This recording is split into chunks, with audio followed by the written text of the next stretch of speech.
Salut à tous, alors petite actu sur Presse Citron, le mode Sentinelle des Tesla mis à contribution pour identifier les auteurs d'une tentative de meurtre. Ouf, alors c'est du sérieux. Le mode Sentinelle des Tesla qui stationne à proximité d'une scène de crime est scruté par les autorités d'une ville de Norvège. On dirait presque l'accroche d'un roman ou d'une série policière de l'école scandinave.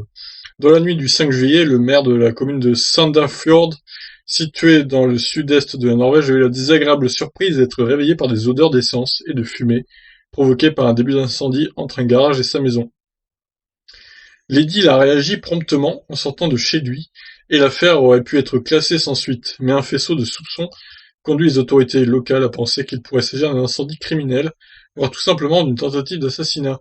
Je pense que c'est une attaque contre la démocratie locale, a déclaré le maire Gleditsch aux médias norvégiens, au nom imprononçable, lundi. Le lendemain de l'attaque. Soit c'est politique, soit ils sont contre quelque chose. Un maire est en tête de la municipalité et est le premier élu. Si la municipalité fait quelque chose, le maire est souvent identifié avec elle. Une enquête a donc été diligentée sur la base d'une liste de suspects fournie par la victime qui selon lui pourrait être liée au crime. Or, pour avoir toutes les chances de trouver le coupable, le mieux est encore de disposer de vidéos enregistrées par les caméras de surveillance. Problème, il n'y en a pas à proximité de la maison du maire. C'est alors que les autorités locales ont eu l'idée de demander aux propriétaires de Tesla garés dans les environs de donner un accès aux enregistrements réalisés par les caméras des voitures dont le mode Sentinelle était actif au moment des faits. Pour rappel, le mode Sentinelle est une fonctionnalité ayant fait apparition sur les modèles 3 début 2019, puis sur les autres modèles compatibles qui activent les 7 caméras périphériques de la voiture, et peut-être bientôt la caméra intérieure située dans le pied de rétroviseur, en mode surveillance pendant que celle-ci est stationnée. Ainsi, la voiture filme son environnement en permanence, à condition que son propriétaire ait activé la fonction, qui consomme forcément un peu de batterie, et qu'il ait branché une clé USB ou un SSD à l'un des ports USB de la voiture. Les vidéos sont ensuite accessibles en connectant l'unité mémoire d'un ordinateur ou directement sur l'écran de la voiture avec la fonctionnalité Dashcam Viewer, les vidéos fournissant une vue à 360 degrés de l'environnement immédiat de la voiture.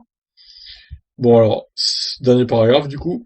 Si l'initiative des autorités norvégiennes est intéressante et surtout réalisable, c'est aussi parce que le pays est leader mondial dans l'électrification de son parc automobile, puisqu'aujourd'hui les voitures électriques représentent 50% des achats de voitures neuves et que la part de marché de Tesla est largement dominante. Et non, c'est l'Audi e-tron qui domine en Norvège, notamment en raison du succès de la Model 3 arrivée au printemps 2019 en Europe. Dans ce contexte où il n'est pas rare de voir une place de parking sur 3 ou 4 occupée par une voiture du constructeur américain, solliciter les propriétaires pour leur demander de fournir les vidéos captées par les caméras de leur voiture peut s'avérer plus efficace que de compter sur un hypothétique réseau de caméras de surveillance. Ce n'est d'ailleurs pas la première fois que le mode Sentinelle d'une Tesla permet d'identifier et d'arrêter les auteurs d'un forfait. Voilà, bon bah écoutez, une histoire assez intéressante. En Norvège donc, un incendie criminel sûrement, et peut-être que le mode Sentinelle d'une des Tesla va pouvoir servir à identifier le coupable. Voilà, une belle histoire, beaucoup de pubs pour Tesla et son mode Sentinelle en tout cas. Je vous laisse réagir, ciao ciao.